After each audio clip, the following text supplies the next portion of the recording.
দর্শক, বছরের প্রথম দিনের বাজার দরের খবর জানবো।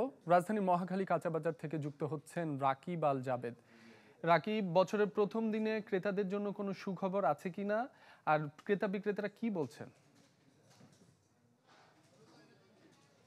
আমরা যদি গেল বছরের কথা ধরে যদি শুরু করি তাহলে আমরা দেখব একেবারে টালমাটাল কিন্তু বাজার ব্যবস্থাপনা ছিল। সরকার পরিবর্তন হয়েছে, তারপরে কিন্তু সাধারণ মানুষের যেই স্বস্তির জায়গা সেটা কিন্তু আসলে আক্ষেপে পরিণত হয়েছে। অর্থাৎ বাজারে কিন্তু কোনো ধরনের পরিবর্তন আমরা দেখিনি। বছরের শেষ দিনও কিন্তু আসলে সেই রেশটাই কিন্তু রয়ে গেছে।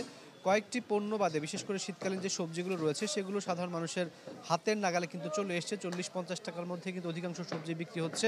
এর পাশাপাশি আমরা দেখেছি যে পেঁয়াজের সেঞ্চুরি হাঁকানো পেঁয়াজের দামটাও কিন্তু খানিকটা কমে এসছে। এই মুহূর্তে যে দেশি নতুন পেঁয়াজ যেগুলো সেগুলো কিন্তু 60 থেকে 65 টাকায় মহাখালী কাঁচা বাজারে বিক্রি হচ্ছে। অন্যদিকে ভারতীয় পেঁয়াজ 75 থেকে 80 টাকায় বিক্রি হচ্ছে। আলুতেও খানিকটা স্বস্তি এসছে, নতুন আলুগুলো আসলে 50 থেকে 55 টাকায় বিক্রি হচ্ছে। এছাড়া আসলে বাজারে খুব একটা স্বস্তির খবর কিন্তু এই মুহূর্তে নেই। নতুন বছর শুরু করলেও মানুষের কিন্তু পুরানো দিনের বাজারের দুঃসহ স্মৃতি কিন্তু তাদেরকে সামনের দিনগুলোতে বয়ে বেড়াতে হবে বলে আমরা এখানে এসে দেখতে পাচ্ছি। বিশেষ করে এখানকার যে সমস্ত ক্ষুদ্র বা খুচরা বিক্রেতারা যারা রয়েছেন তারা বলছেন যে বাজার ব্যবস্থাপনার যে বিশাল একটা ঘাটতি কিন্তু সেটা কিন্তু তাদেরকে ভোগাচ্ছে। বিশেষ করে মাছ, মুরগি কিংবা ডিম এই বাজারগুলো এখনও কিন্তু অস্বস্তি রয়ে গেছে। তবে ডিমের ক্ষেত্রে খানিকটা স্বস্তি আমরা দেখতে পাচ্ছি। মহাখালী কাঁচা বাজারে 135 থেকে 40 টাকা কিন্তু আপনার প্রতি ডজন কিন্তু ডিম বিক্রি হচ্ছে, যেটাতে আসলে সাধারণ মানুষের যে আমিষের ঘাটতি বা চাহিদা সেটা কিন্তু আসলে অনেকটাই মিটে যাবে। আমরা দেখেছি আসলে অন্তর্বর্তী সরকার ক্ষমতায় আসার পর থেকে বাজার ব্যবস্থাপনা নিয়ে অনেক ধরনের উদ্যোগ তারা নিয়েছেন, কিন্তু তারপরেও কিন্তু সেটি আসলে সাধারণ মানুষের আনুকূল্যে কিন্তু এখনো পর্যন্ত তারা নিয়ে আসতে পারেননি, যার ফলে কিন্তু জনমনে একটা অস্বস্তি বিরাজ করছে। বিশেষ করে ভরা মৌসুমে আমরা দেখেছি যে আসলে চাল কিংবা অন্যান্য যে সমস্ত নিত্যপণ্য যেগুলো রয়েছে সেগুলোর দামে কিন্তু খুব একটা স্বস্তি কিন্তু আসেনি। এই মুহূর্তে চালের বাজারে একটা অস্বস্তি আমরা দেখতে পাচ্ছি, সেটা হচ্ছে মিনিকেট সহ অন্য যে চালগুলো রয়েছে সেগুলোও কিন্তু আসলে অতিরিক্ত দাম দিয়ে সাধারণ মানুষকে কিনতে হচ্ছে। তাই নতুন বছরে তাদের একটাই প্রত্যাশা, আসলে যেই সরকার যারাই ক্ষমতায় থাকুক না কেন নিত্যপণ্যের বাজারটা যাতে মানুষের নাগালের মধ্যে চলে আসে। মাসুম। রাকিব, আপনাকে ধন্যবাদ।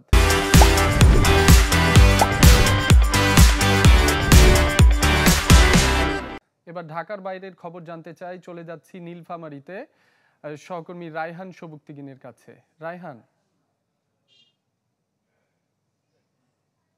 নিত্যপণ্য দ্রব্যের দাম বৃদ্ধি, মূল্য বৃদ্ধির মিছিল যেন শুরু হয়েছে।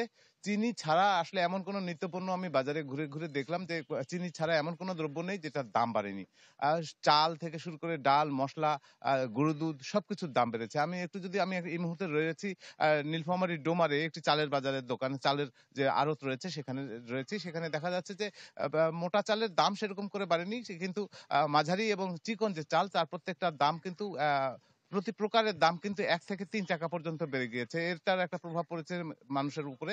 দ্বিতীয়ত যদি আমি বলি, ডালের দাম, মুগ এবং মসুরির দাম 15 থেকে 20 টাকা পর্যন্ত বেড়েছে প্রত্যেকটাতে। চিনির দাম অবশ্য কমে গিয়েছে, 120 থেকে 25 টাকা এখন বিক্রি হচ্ছে। এটা এক সপ্তাহ আগে প্রায় 135 থেকে 40 টাকা বিক্রি হচ্ছিল। এর পাশাপাশি তেলের কথা যদি বলি, সয়াবিন তেল সরকার নির্ধারিত 175 টাকা দরে বিক্রি হচ্ছে। তবে দোকানিরা বলছে যে বোতলজাত তেল 167 টাকা 68 টাকা তারা বিক্রি করছিল, এখন সেটা 175 টাকা দরে বিক্রি করছে।